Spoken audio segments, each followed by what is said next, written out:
அண்ணா வணக்கம். வணக்கம் சொல்லுங்க. அண்ணா உங்க பேரு எந்த ஊருண்ணா உங்களுக்கு? என்னோட பேர் அனீஷ். ஊர் வந்து சித்திரங்கோடு. என்ன வேலை பார்க்குறீங்க? நான் வந்துட்டு ஒரு கடையில் ஒர்க் பண்ணிட்டு இருக்கேன். இப்போ தமிழ்நாட்டில் நடக்கக்கூடிய இந்த சட்டமன்ற தேர்தலில் வந்து உங்களுடைய ஓட்டு யார் சிஎம்மாக இருந்தால் நல்லா இருக்கும்? 100% சீமான் தான். என்ன காரணம்? காரணம் என்னன்னா, அரசியல் பண்ண தெரியாதவங்க இப்போதைய அரசியலில் இருக்காங்க. ஸோ காரணம் என்னன்னா, ஃபஸ்ட்டு நம்ம வாழ்ந்துட்டு இருக்கிறது இந்த பூமியிலங்கிறது எல்லாருக்கும் தெரிஞ்சிருக்கணும். நம்ம வந்துட்டு வேற எங்கேயோ வாழ்ந்துட்டு இல்லை, பூமியில தான் வாழ்ந்துட்டு இருக்கோம். இங்கே என்ன வாழ்வாதாரம் நம்மளுக்கு தேவையோ அதை தான் முதல்ல சரி பண்ணணும். அப்படிதானே? நமக்கு தேவையில்லாத கார் ரேசிங்கோ, தேவையில்லாத மதுபான கடையோ, இல்லை தேவையில்லாத இந்த மலைகளை அடிச்சுட்டு போகிறதோ, இதெல்லாம் நமக்கு தேவையில்லாத காரியங்கள். முதல்ல நமக்கு வாழ்வாதாரம் என்னது? நீர், நிலம், காற்று. காற்றை மாசுபடுத்தினா அவங்க உடம்புல இருக்கக்கூடிய காற்று தானே மாசுபடும். நீரை மாசுபடுத்தினா அவங்க உடம்புல இருக்க நீர் மாசுபடுமா? ஸோ முதல்ல நம்மளுடைய இயற்கையும் வாழ்வாதாரத்தையும் பாதுகாக்காத கட்சிங்கிற பட்சத்தில் அது வேண்டாம். முதல்ல நம்மளுடைய வாழ்வியல் தான் ரொம்ப இம்பார்ட்டன்ட். இதை வந்துட்டு எப்படி சொல்லியது, தூக்கி எறிஞ்சிட்டு நாங்கள் கொள்ளையடிப்போம், மதுபானம் விற்போம், கடவுள் இல்லைன்னு சொல்லுவோம், அடுத்து ஒரு ஆள் கடவுள் இருக்குன்னு சொல்லுவாங்க, இப்படியெல்லாம் அரசியல் பண்ணிட்டு இது அரசியலுக்கான வழிமுறை கிடையாது. மக்களுடைய வாழ்வாதாரமும் அவங்களுடைய அடுத்த நிலை, அடுத்து மக்களுடைய அடுத்த வேலை வாய்ப்பு, இதை பத்தி யோசிக்கணும். அதை பத்தி யோசிக்கிறது இல்லை. வாழ்வாதாரம் அதை பத்தி யோசிக்கிறது கிடையாது. இல்லை இன்னொரு காரியமா இருக்கட்டும், மக்களுடைய நலன்கள் அதை பத்தி யோசிக்கிறது கிடையாது. ஃபுல்லா ஃப்ரீன்னு கொடுத்தா ஓட்டு விழுந்துரும். சார், இப்போ நாம் தமிழர் கட்சியிலே உங்களுக்கு பிடிச்ச கொள்கை என்ன? சீமான் அண்ணனுடைய ஒரு அடிக்கடி சொல்லக்கூடிய ஒரு கொள்கை உங்களுக்கு பிடிச்சது என்ன? எனக்கு ரொம்ப பிடிச்சது அவர் இயற்கையை சார்ந்து அவருடைய அரசியல் இருக்கு. இயற்கையை சார்ந்த அரசியல் இருக்கனால தான் நான் முதல்ல சீமானனை வந்துட்டு ரொம்ப ஆதரிக்கிறேன். ஏன்னா ஒருத்தன் உட்கார்றதுக்கு முதல்ல சேர் வேணும், இல்ல தரை இருக்கணும். அப்படிதானே? எதுவுமே இல்லாத உட்கார்னா கீழே விழுந்துரும். ஸோ அதை அவர் கரெக்டா பண்றாரு. முதல்ல நான் நிக்கிறதுக்கு எனக்கு பூமி வேணும். பூமியை நீ தோண்டி எடுத்துட்டு பள்ளத்துக்குள்ள நின்றுட்டு தம்பி வாங்க வாங்க நான் எப்படி முடியாது இல்ல. ஸோ சரியான ஒரு முறை இருக்கணும். எது ஒரு ஒரு அணுகுமுறைன்னு இருக்குல்ல, அந்த அணுகுமுறை சரியா இருந்தா மட்டும்தான் அந்த அரசியலுங்கிறது சரியா இருக்கும். கரெக்ட் தானே? அதனால அவர் போகக்கூடிய அணுகுமுறை சரியா இருக்கு. அதனால நாங்க அவரை பின்பற்றிட்டு இருக்கோம். தமிழ்நாட்டில் வந்து 4 முனை போட்டிங்கிறது வந்து அதிகமாக இருக்கணும். ஏன்னா திமுக, அதிமுக, நாம் தமிழர் கட்சி, புதுசாக வந்தவங்க தேவைக்க கட்சி, இல்லை இளைஞர்களும் பெண்களும் அதிகமாக தேவைக்க கட்சி வந்து சார்ந்து பேசுறாங்க. அதை பத்தி உங்களுடைய கருத்து என்ன? அதாவது புரிதல் உள்ளவங்க நாம் தமிழர் கட்சியில இருப்பாங்க.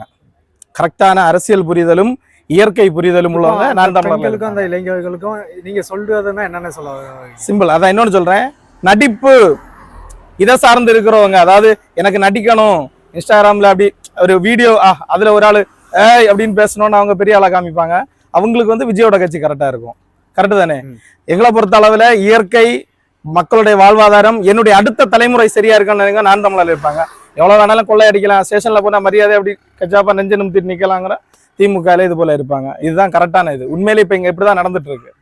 இப்போ உங்க தொகுதியில் வந்து படித்த இளைஞர்களுக்கு வேலை வாய்ப்புங்கிறதா இருக்காங்க? கண்டிப்பா இல்ல, ரொம்ப கம்மி. என்ன காரணம்? காரணம் என்னன்னா, நிறைய பேர் இன்னைக்கு இந்தியாரங்களை வச்சு தான் வேலை பாக்குறாங்க. இங்க முக்காவாசி பேர் இப்ப நான் வேலை பார்க்கக்கூடிய ஷாப்லயே 3 இந்தியாரங்க போட்டிருக்காங்க. ஏன்னா கம்பெனிக்கு அதுதான் லாபம் அப்படிங்கிற மாதிரி போடுறாங்க. அது காரணம் என்னது? நம்ம இளைஞர்களுக்கு வேலை வாய்ப்பு இல்லாததுதான். எப்படி இருந்தாலும் அவங்க குறைந்த கூலிக்கு தானே வேலை பார்க்காங்க. அது அவங்களுடைய இதுதானே. அதை நீங்க எப்படின்னா இது குறைந்த கூலிக்காக அப்படின்னு சொல்லிட்டு ஒருத்தனுடைய வாழ்வாதாரத்தை இவன் நான் சிம்பிளா சொல்றேன், உங்க வயிற்றுக்கு வச்சிருக்கக்கூடிய சோறை நீங்க இன்னொருத்தவங்களை எடுத்து கொடுப்பீங்களா? பசியா இருக்கும்போது அதை எடுத்து கொடுக்குற அப்படின்னா அதுக்கு பேர் என்னது? பதில் இருக்கா உங்கள்ட்ட? இல்ல. உங்க வயிற்றுக்கு வச்சிருக்க சோறை நான் எடுத்து இன்னொரு ஆள்கிட்ட கொடுத்து நீ சாப்பிடுன்னு சொல்லி கொடுத்துறேன், நீங்க பசியோட போறீங்க, உங்களால என்ன பண்ண முடியும்? அதேதான் இங்க நடந்துட்டு இருக்கு. என்னுடைய வேலையை எடுத்து அவங்களுக்கு கொடுக்கும்போது நான் பசியாறிட்டு இருக்கேன், நான் பசியோட இருக்கேன். முதல்ல என்னுடைய வேலை வாய்ப்பை நிலைப்படுத்தணும், அதுக்கப்புறம் நம்மளுடைய பொருளாதாரத்தை கூட்டணும், அதுக்கப்புறம் நம்ம எக்ஸஸ் ஆள் தேவைப்பட்ட வெளியில 2 ஆள் எடுத்துக்கலாம், தப்பு இல்ல. அவங்களுக்கு இங்க வர்றதுக்கான சரியான அணுகுமுறையை கொடுக்கணும். வர்றவங்க போலீஸ் ஸ்டேஷன்ல கரெக்டான போலீஸ் வெரிஃபிகேஷன் சர்டிஃபிகேட் வாங்கிட்டு வந்துட்டு சரியா இருக்கணும். அப்பதான் இங்க நிறைய கற்பழிப்புகள் இருக்குது. ஏன் நம்ம தமிழ்நாட்டிலேயே சொல்ல போனா திமுக அரசுலாம் சொல்றதுக்கு தேவையில்லை, லைனா பார்த்துட்டு தான் இருக்கோம் கொள்ளை கற்பழிப்புகள் எல்லாம். ஸோ சரியான ஒரு அணுகுமுறையில் அவங்களும் இங்க வந்தாங்கன்னா நம்ம தமிழ்நாடு சேஃப்டியா இருக்கும். இப்போ இந்த வேலை வாய்ப்பு இல்லைன்னு சொல்லி வந்தாங்களா, இதுக்கு நாம் தமிழர் கட்சி வந்து என்ன மாதிரி அணுகுமுறை முன் வச்சிருக்காங்க? தற்சார்பு கொள்கை மிகப்பெரிய அணுகுமுறை. தற்சார்பு இப்ப நான் சிம்பிளா சொல்றேனே, என் வீட்டுல 10 கத்திரிக்காய் செடி இருக்குன்னா ஒரு நாளைக்கு 5 கத்திரிக்காய் செடி வந்தனா நான் 5 கத்திரிக்காய் வாங்க வேண்டிய செலவு இருக்காது. அப்ப என்ன ஆகும்? மார்க்கெட்ல அந்த கத்திரிக்காய் தேவையில்லாம மார்க்கெட்டிங் கம்பெனிக்காரங்க கையில போகாது. அப்படித்தானே? ஸோ தற்சார்பு கொள்கைன்னு சொல்லும் போது வீட்டுக்கு நிறைய மாடு வளைக்க, கோழி வளைக்கலாம் குட்டுன்னு சொல்லியாங்க. பால் வேணும், இறைச்சி வேணும், அதெல்லாம் நல்லா திம்போம், ஆனால் வளர்க்க மாட்டோம். எங்கிட்ட கிடைக்கும்? தோண்டி எடுக்க முடியுமா? முடியாது. வெஜிடபிள் வேணும், ஆனால் விவசாயம் பண்ண மாட்டோம். எப்படி? ஸோ தற்சார்பு கொள்கைங்கிறது உள்ள வரும்போது ஆட்டோமேட்டிக்காக வேலை வாய்ப்புங்கிறது கூடிடும். இப்போ இதே இதில் வந்து நான் ஒரு கேள்வி கேட்கணும். ஏன்னா இப்போ இந்த திராவிட கட்சிகளை வந்து மக்கள் வந்து படிக்க வச்சு ஒரு வேலை வாய்ப்புங்கிறது ஒரு முன்னோக்கி கொள்கையை கொண்டு போகதான் மக்கள் வந்து கருத்து விமர்சனம் ஆகுது. இதே நாம் தமிழர் கட்சி வந்து அதாவது ஆடு மாடு வளர்க்குறதுன்னு சொல்லி ஒரு பின்னோக்கி கொண்டு போகதான் சமூக ஊடகத்துல கருத்து வருது. இதுக்கு உங்களுடைய பதில் என்னன்னா உங்களுடைய கருத்துக்களை சொல்லுங்க. ஆடு மாடுகள் வளர்த்து கொண்டு போறது முன்னோக்குதான் நாங்க சொல்லியோம். அவங்க என்ன மாதிரியான வேலை வாய்ப்பை ஏற்படுத்தி கொடுத்துட்டு அவங்க முன்னாடி போறேன்னு சொல்லியாங்க. என்ன மாதிரியான வேலை வாய்ப்பு அவங்க இப்ப சொல்றாங்க, என்ன முன்ன கூட்டிட்டு போயிட்டான்னு சொல்லியாங்க. எங்க கூட்டிட்டு போனாங்க? கூட்டிட்டு போன ஒரு பாயிண்ட் உங்கள்ட்ட இருக்கா? ஏதாவது நாங்க வந்து ஒரு வேலை திட்டத்துக்கு இதை ஏற்பாடு பண்ணியிருக்கோம் அப்படின்னு ஏதாவது ஆன்சர் இருக்கா? இல்ல. நாங்க கொண்டு போகல, நாங்க கொண்டு போனோங்கிறது வேற. சரி, நாங்க கொண்டு போகல, இனி வரும்போது கொண்டு போவோம். அவங்க கொண்டு போனதுக்கு ஏதாவது ஆதாரம் இருக்கா? ப்ரூஃப் இல்ல. வேலை வாங்கி கொடுத்தோம் தான் சொன்னாங்க.